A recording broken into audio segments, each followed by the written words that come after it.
Hey guys, hope y'all are doing well. So well, let me talk to y'all for a sec. First of all, school's not quite as cool when we're not actually in school, you know what I'm saying? I hope you guys are well. Certainly the last 2 weeks haven't been how I thought they would be, and I suppose not how you guys thought they would be either. I hope all y'all are doing well. If you need to email me or whatnot, you can reach me at brichmond@jcsd.k12.ms.us. That said, let's go over the stuff that I assigned y'all. I assigned you pages 171 through 78 of your reader manual. It deals with point of view, and I want y'all to think about point of view. So I'm sure you guys have heard before, there are two sides to every story. That's a pretty common phrase. You know, if you ever have a little spat with one of your siblings, you'll tell one side of the story and they tell something that's completely different from what you thought happened. And then your parents decide who's right and who's wrong, because there are two sides to every story. So that just comes down to point of view. Okay, that just comes down to point of view. And that's what point of view is, and it talks about that on page 171. As you can see, you know, I always do my notes and take my little notes here. There's your proof. And then we have dramatic irony, and we've talked about dramatic irony quite a bit this year. It's one of my favorite things. It's where the reader knows something, or if you're watching a movie or a TV show, the viewer knows something that a character does not. And if you look on 171, we've got this girl and this boy sitting at a table together. And the girl's saying, "You always get so worked up about things, Chris. Learn to relax like me." You know, it kind of gives the idea that Chris is rather high-strung and this girl always keeps her cool and whatnot. But if you look closely, there's a spider down by her ankle on her sock. And we know that when that spider touches her skin, she's going to freak out. So that's dramatic irony, where the reader or the viewer knows something that a character does not. So then we come over to page 174, Tutor in Shining Armor. I'm going to read this to you guys. I took all my notes. As you can see, I always take my notes. Here we go. Chloe and Ava commenced their acting exercise the moment they sat down at the lunchroom table. Both aware that, from this moment on, they had to fully commit to their parts and stay true to character. Ava threw out the first line, "It's a total disaster." James was immersed in his computer, but he was not too distracted to notice the two girls from algebra occupying the next table. He would know Ava anywhere, not that she had any clue who he was. Instinctively, he muted the music on his laptop. So right there, we find out that, you know, these two girls are being eavesdropped on by James, and James obviously has the hots for Ava. And then it says, you know, he turned his music down because he's trying to, you know, listen to what she has to say. So here we go. "What happened?" Chloe cried out. "Shh," Ava hissed. "I'll be mortified if anyone finds out." James almost choked on his iced tea. Ava was phenomenal. Captain of the volleyball team, straight A student, the first person to volunteer. What could she possibly have done that would cause her to be so embarrassed and distressed? The corners of Chloe's lips began to twitch in a smile, but she knew that actors always maintain a forward momentum. So without missing a beat, she said, "I'm dying here, tell me." "I'm failing algebra," Ava confessed with fake tears in her eyes. "I've never failed anything before, and I don't know what to do. It's such a mess. If I fail, I'll be kicked off the volleyball team." The news that Ava was in trouble gave James a sudden burst of courage. This was his chance to come to her rescue, like a tutor in shining armor. Excuse me, Ava, I couldn't help hearing what you were saying. Since algebra happens to be my best subject, I would like to offer you my tutoring services." Chloe laughed. "Seriously, Ava could tutor you in algebra." "Chloe," Ava admonished. "That's sweet, James. We were just doing a little acting, but thanks for the offer. You want to listen in?" Dazed by this turn of events, James grinned and sat down. Ava may not have needed a white knight, but she did know his name.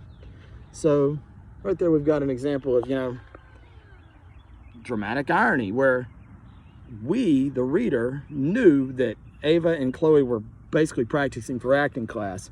James thought Ava really needed help in algebra, so he thought he was going to try and, you know, hit on her. Didn't work for him, but he found out that at least she knew who he was, so it wasn't a complete loss. Let's look at our questions. Question 1, from James's point of view, what is happening between the two girls? I picked, the answer is D. The girls are talking about how Ava is failing a class, may be kicked off the volleyball team. You know how we always talk about the worst answer? That would be A, by the way. A would be the worst answer. The girls are discussing a volleyball game that Ava lost and how it could cost Ava her position on the team. I hope none of you picked A. Next up, number 2. What do you know about Ava that helps you understand why James's offer to tutor creates humor? We know that's an easy one. A. She's only pretending to fail. If you chose D, that's the worst answer. All right, and then number 3, explain how what the characters know differs from what the reader knows. Describe how the author shapes the characters and readers' points of view. Use 2 details from the story in your answer. Okay, so I did a short answer. So here we go. The author uses dramatic irony as a sense of intrigue involving all 3 characters. The reader knows that James is crushing on Ava due to the line, "He would know Ava anywhere." The reader also knows that the girls are acting and that James is eavesdropping. As the story states, he muted his laptop. Most importantly, the reader knows that Ava and her friend Chloe are practicing for acting class. This allows the reader to enjoy the fact that James is about to embarrass himself by offering to tutor her.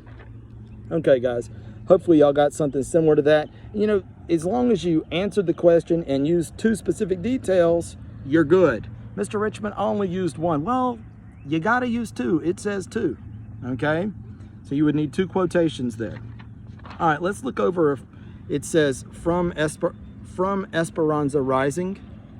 Now the part at the top, the italicized part, raise your hand if you read that part. Yeah, most of you didn't. You know to read that part. I've told y'all before, you always read the italics. Why is the italics there? That's right. The italics are there to be read. I don't care if it's an entire paragraph. You got 20 seconds, you can read it. Here we go. Paul Munoz Ryan based the novel Esperanza Rising on the experiences of her grandmother, Esperanza Ortega, who went from a life of privilege in Mexico to the difficult life of an immigrant farm worker in California in the 1930s. In the book, Ryan imagines her grandmother as a 13-year-old girl who has just lost her father and her home on a large, successful ranch.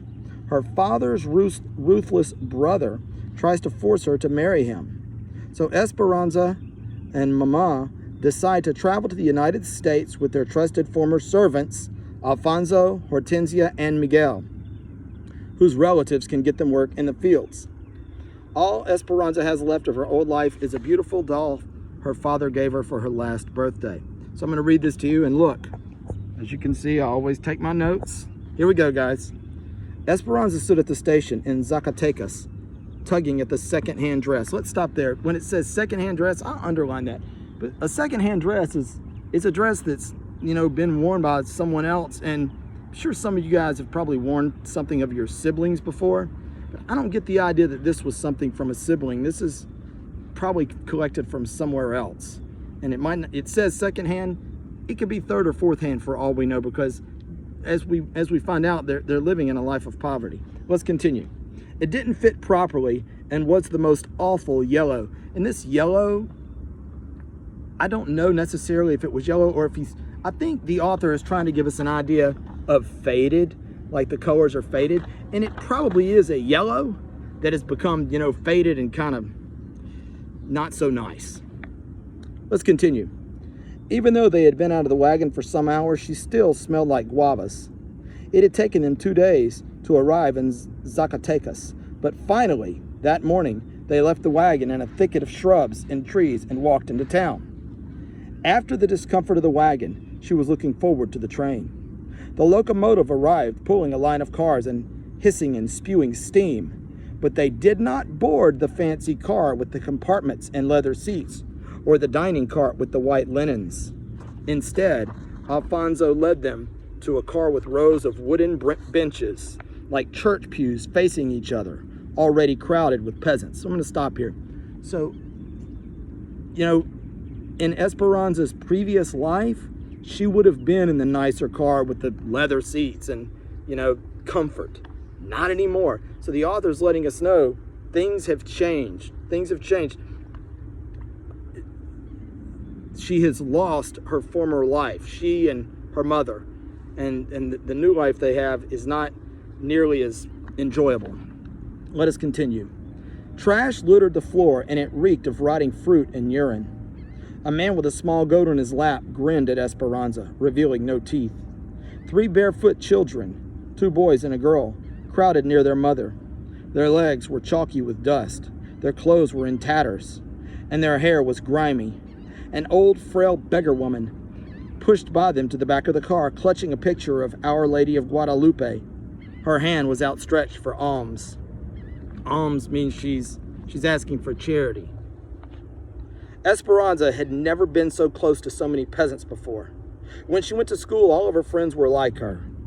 When she went to town, she was escorted and hurried around any beggars, and the peasants always kept their distance. That was simply the way it was. She couldn't help but wonder if they would steal her things. "Mama," said Esperanza, stopping in the doorway, "we cannot travel in this car. It is not clean, and the people do not look trustworthy." Esperanza saw Miguel frown as he edged around her to sit down.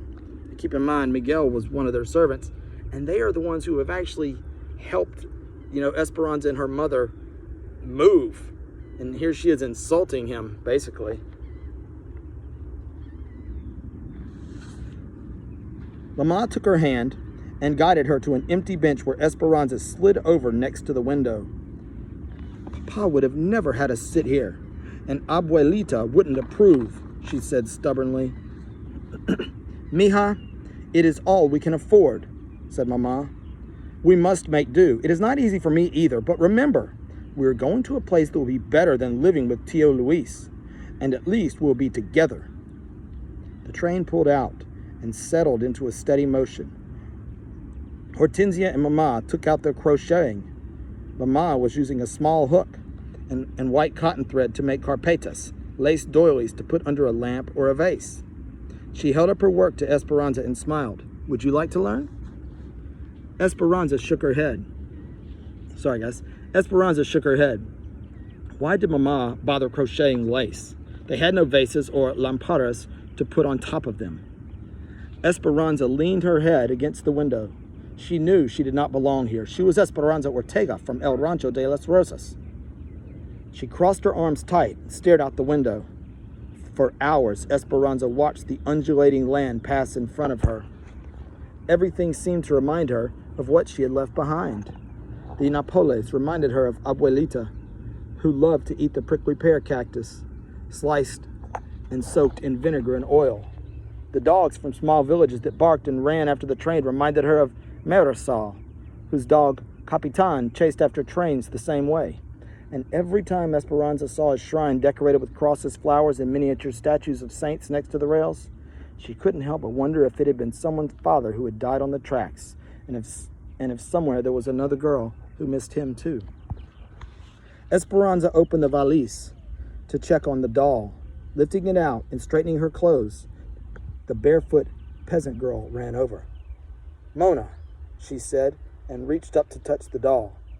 Esperanza quickly jerked it away and put it back in the valise, covering it with the old clothes. By the way, a valise is a Spanish word for suitcase.